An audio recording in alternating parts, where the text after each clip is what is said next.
Hey there guys, my name is Marcus, and in this video I'll show a really simple way how you can add a countdown timer without programming to your Shopify website. So let's start. The first thing you want to do is just scroll down below to the description and click on the link. When you will do it, you will get on this site called L-Site. L-Site is an amazing company with a lot of widgets that you can add to your website without programming. And now you just want to simply click sign up for free. When you're gonna sign up for free, you want to sign with a Gmail, Facebook, or normal mail, is up to you. And then just login. Right here in applications, you want to write to search and right here count as a countdown. And here you're gonna see countdown timer. Let's create a widget. Right here we have multiple options. So you can add like Black Friday sale banner or special offer banner, limited shipping, or like this simple countdown. It's really up to you. If you want to add it like here and you want it to have it like on a whole website, what you need to do is to add it to your code in Shopify. But if you want to add like simple like this one, you can add it simply as a block, as a section in L-Site. So let's continue with the template.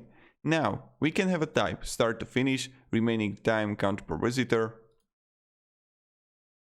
We can go minutes and 5 minutes, right? Set time in hours, days, seconds. Install the required positions, static top banner. And now limited time offer.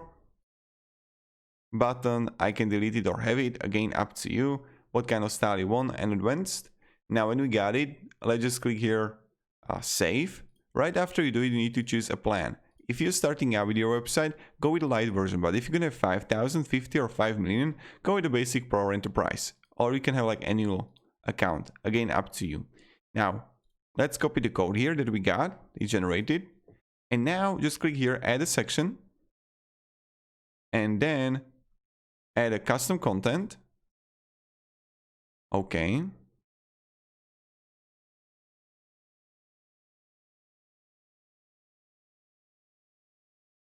Let's delete these things that we got here and add a content, custom HTML, and paste the code. Let's just wait here until it loads.